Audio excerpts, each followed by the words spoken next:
Ngayon, isasagutin ko na yung mga katanungan nyo sa vlog ko na yung umattend ako ng opening ni Jessica, na may nagtatanong kasi doon, ang dami nagtatanong kung bakit daw ako umiyak nung last part. Naik balik yung kaibigan ko. Be, ilang taon kami magkaibigan? Alam mo yan, Balong?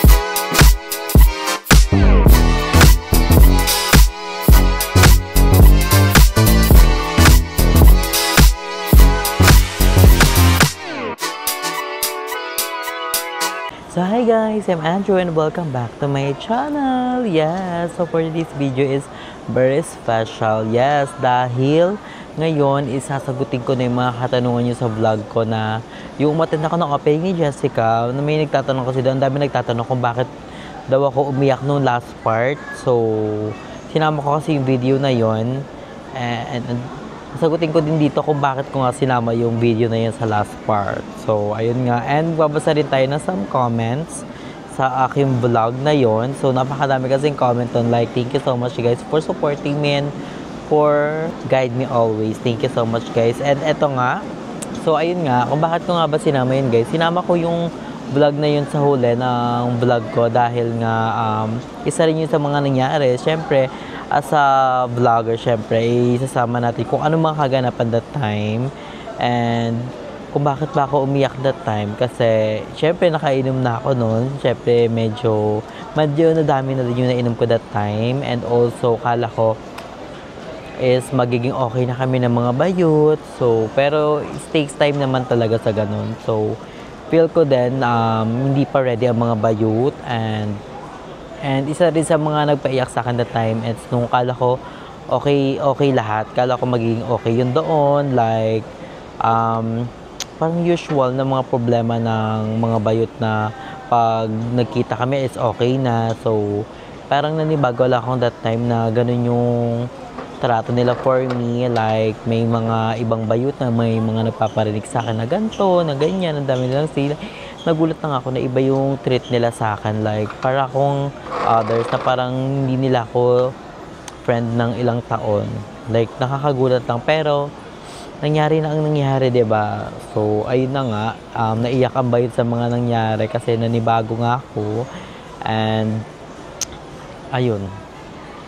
Super mababa lang talaga yung emosyon ko. Lalo na pag mga nakainom. Lalo na may mga kanta pa na sumasabay pa yung mga kanta na nakakalungkot, 'di ba? So, parang naalala ko lang yung before na yung mga bagets pa kami, like magkakasama kami, lifetime, ganyan. Tapos ngayon, biglang Pero normal lang naman yun sa pagkakaibigan na magkaroon kayo ng misunderstanding. Pero,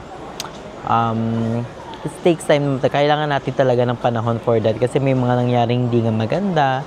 So, kailangan natin ng oras para dyan. Hindi yan agad-agad masusolusyonan. So, ngayon nga guys, magbabasa tayong mga comments sa aking vlog na yon kasi napakadaming nag-comment talaga, like, legit. So, eto nga, isa sa mga nag-comment si at Life of Jenny G.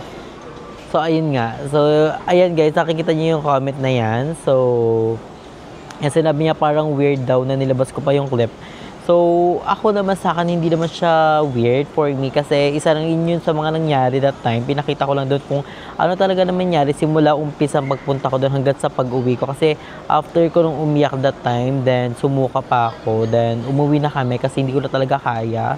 I'm so very, very thankful kay Jacob na nakauwi kami ng safe. And also kay Jessica and Kevin na nagkaroon kami ng gano'n, ng bonding together. So, ayun nga, hindi talaga maasahan na kailangan lagi happy-happy lang tayo sa isang event. Siyempre, may times na medyo sa akin, medyo nanibago nga ako sa mga ganong nangyari. So, feel ko lang na ano nga ako, parang na set aside. Pero, diba? Show must go on. Ang pinunta ko naman doon is yung opening ni Auntie mo, Jessica, and ni Kevin ng cafe mo. So, ayun, ang mahalaga is pumunta tayo and na doon tayo na supportahan ng business ng ating Franny, 'di ba? So, eto din. So, next na nag-comment, sabi Sabi ni at A1SH1, so sabi niya, ang tapang mo, Ju, kahit medyo awkward at medyo out of place ka, still umattend ka pa din, soon magiging okay din kayo. Ayun nga, sabi niya, kahit medyo awkward, so medyo awkward talaga yun, lalo na nung pagpasok ko, kasi galing kaming SM that time, then kinuha namin yung motor kasi nga magsasara na yung mall, then pagkabalik ko, nandun ang mga bayut, so medyo nagkakausap sila. Ako medyo nilaylo ko yung sarili ko kasi parang feel ko hindi pa sila ready that time to kasi ayokong maano yung opening ni Jessica eh. Ayokong masira yung opening ni Auntie mo Jessica, kaya hindi ko muna din inopen yung sa yung about sa issue namin ng ibang mga bayot. So gusto kong enjoy namin yung moment na nandun kami sa cafe mo na open si Jessica, and knowing si Jessica na bihira lang makasama ng mga bayot, 'di ba? So ayun, I mean, sabi medyo out of place ka, medyo out of place. Feel ko hindi naman, kasi nga ang pinunta ko naman doon is yung opening na Auntie mo Jessica. Pero hindi naman ako nakatapos kasi grabe naman ang pagsalubong sa akin ng Cafe Mo family and ni Jessica and ni Kevin. Yes, ito sabi rin niya, maging okay rin naman soon. So, ayun nga, maging okay rin naman soon. Kailangan lang talaga natin ng oras sa kanang panahon for that. Ayun, sabi naman ni at Annalyn Cruz niya, it only show how good your heart is. God will bless you more. Thank you so much, Ate Ana Cruz. Siyempre, ako naman talaga, mabait naman. Alam naman talaga yan ng mga viewers and ng lahat ng mga naging kaibigan ko, sa family ko. Mabait naman talaga ako sa mabait. And then, pero pag may times na parang inano mo na ako, parang pinuno, siyempre, lahat tayo is may may may limitation. So ayun guys, pero pag yung kabaitan ko na yun is parang sinagad, 'di ba? Parang it's red flag for me. Ito nga, sabi ni @lol223 ha, sabi niya, hala, umiyak si Andrew, magiging okay di kaya. Yun nga, sa last part na iuro nyo guys, sa 25 minutes and 45 seconds, dun nga yung nang umiyak ako na noon. So, hindi ko sure kung mapapakita ko sa inyo kasi may sound yun guys kung bakit ako umiiyak that time. Pero, kasi, more on siya, bad words. So, I don't know kung ipapasok ko siya here, pero pag-iisipan natin yan habang nag-edit tayo, kaya ipapasok natin yun. Ito naman, good vibes yung comment niya. Sabi ni Ate Dian Jennifer Rosales, sabi niya, ganda mo talaga, Rhea, nakaladkad or naka-ponytail hair mo, pretty ka pa din. Kahit laputan, init beauty pa rin. Hope na magkaayos kayo ni Aye. Minsan ganyan talaga ang friendship, may tampuhan pero magkakabati rin kayo. Sure, just give it a time. Yes, thank you so much, Ate Dian. Sabi niya, napakaganda ko doon. Even my hair is lugay or nakatali. So, thank you so much, Ate Dian, dahil na-appreciate yung comment mo, nakita mong ganda. Kasi ganun talaga kapag may event, you need to prefer, parang presentable. Siyempre, may makakita yung mga fan doon. Siyempre, diba? And parang ka na din, innocente tignan. Taray. Kasi minsan lang yun minsan lang mangyari yung ganang opening Eto, sabi naman na Ate Crislin Wanderlust. Sabi niya, love language talaga ni Andrew ang bibigay ng gift. Ang tapang mo sa part na kasi kahit di pa kayo okay, ibang mga bayot ang awkward, nakikijoin pa rin sa kanila. Ramdam ko yung pain mo last part. Don't worry, magiging okay din na lahat. So, thank you so much, Ate. Yes, so feel ko love language ko na rin ang pagbibigay, lalo na pag birthday or lalo na pag birthday ng mga bayot. Syempre, sabi nga ni Kuya Lloyd, maliit man yan o malaki, basta tumulong ka, bongga na yun. And feel ko isa yun sa mga bet ko na gawin, like giving a gift sa mga, kasi once a year lang yung birthday, so you need to thank kay God na nagkaroon ka ng another year, 'di ba? Ng another taon. So feel ko, yun, sharing is caring din for me. Ito sabi naman ni Darea John's Edit, si Anoto Mendoza family, hello, sabi niya, it's God's perfect time, everything will be okay, continue focusing on your goal. Yes, kaya nga, sinabi rin naman ni Jessica, ni Balog, ni Checo, and ni Jacobe lang lahat na nakita na umiyak ako na it's take time talaga. Kailangan lang talaga natin silang, kailangan din nila ng time para ma-realize o kailangan din nila ng oras para maano yung mga nangyari. Kasi sobrang, ngayon medyo hinug pa yung mga nangyayari pero it takes time naman talaga para maging okay ang lahat, diba? So, eto sabi naman at Melanie Bisco, sabi niya, ganda rin ang OOTD mo, Jaya, and the shoot, it's perfect. You definitely Zazel.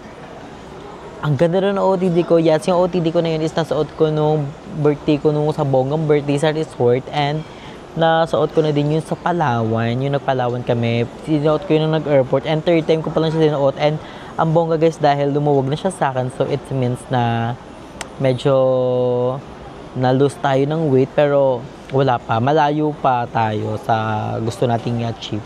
Malayo na pero malayo pa, parang ganun. So, thank you so much. Thank you so much. Sabi ni Kuya Rico, may mababaw talaga luha ni Jaya Hugs. So, thank you so much Kuya Rico. Yes, napakababa talaga ng luha ko guys. Like, legit, alam naman ng mga bayot niya ng family ko, ni Jacobe, onting ano lang, like, super emotional talaga ako. Like, nanonood nga lang ako ng PBB, umiiyak na ako, Diyos ko po, sa mga ganun pang nangyayari. Pero, yun nga guys, na nangyari na ang nangyari. So, ang focus natin ngayon is ang goal natin, and we need to grinds lang lagi, and tuloy-tuloy lang ang ating calorie deficit para sa ating goal in our body, and love lang in life and enjoy life because life is a celebration. So ayun nga guys, so feel ko talaga kailangan naman talaga namin ng panahon for that kasi napakatagal naming friendship, hindi naman yun masisira lang na agad-agad ganun-ganun, diba? So ayun guys, naway maliwanagan kayo sa mga nasagot ko. And sa mga ano naman dyan, napanood ko yung vlog ni Ayala na dapat daw i-approach niya ako. Ako rin naman, gusto ko rin namin i-approach si Ayala. Alam niyo naman ng mga tao yan kung gaano kami kadikit ni Ayala na malala. And super duper na-miss ko si Ayala that time nung nag-opening nga ang Chess Ben. So, ayun lang, naninibago lang din ako. Gustong-gusto ko talaga, gustong-gusto kong yakapin din si Ayala that time. Pero, ayun nga, ayaw namin sirain ang opening na cafe mo. And sinabi rin naman ni Ayala, gustong-gusto niya ako yakapin that time sa live. Pero sabi nga namin, feel ko hindi pa yun yung perfect timing para mag-okay kami. Pero, diba, hindi mananaig nun yung friendship na meron kami ni Ayala and ng ibang mga bayut. So, I miss you so much. Naway, ano na lang, abangan nyo na lang kung kailan ulit kami magkita-kita and magiging okay. I think magiging okay din naman to soon as possible. Diba? So, ayan guys. So, I think that's end our dito na natatapusin ang ating vlog. Ayun. Naway nasagot natin yung inyong mga comment about our vlog. And now, GB lang tayo and enjoy life. And more on vlog tayo here in Manila. So, nasa Manila ako today. So, abangan yung mga vlog natin here. And, ayun. Abangan yung mga dapat abangan. Like, legit. Lilibutin natin ang buong Manila. Papakita natin sa inyo ang kagandahan ng Manila. So, guys, thank you for watching. And palagi stay healthy and fresh. Bye! Nananaig palig yung kaibigan ko. Be, ilang taon kami magkaibigan. Alam mo yan, Balong. Alam ko yan. Putang ina. Kaya mas pinili mong wag, di ba? Wag mong patuloy. Bakla, pinipigilan ko yung sarili ko. Sige, ayoko bakla kita kaibigan ko eh. Din yung kaibigan, tsaka yung pagrespeto mo din sa kanya. O bakla, alam mo yan. Pero kay Aye, putang ina, be. Putang ina, dikit ko yun, be, si Aye. Putang ina, alam mo yan, be. Putang ina, mag-best friend kami yan, be. Putang ina, lahat ng bagay. Putang ina, magkadikit kami yan. Pero anong ginawa niya, putang ina, pinapaano niya yung pride niya. Putang ina. Diba? Alam mo yan, be. Ganyan din Putang sa ina, akin, kahit... sa pool. Ina, alam mo yan, Balong. Putang ina, palabasin mo si Aye ngayon. Pag-usap kami ngayon, bakala.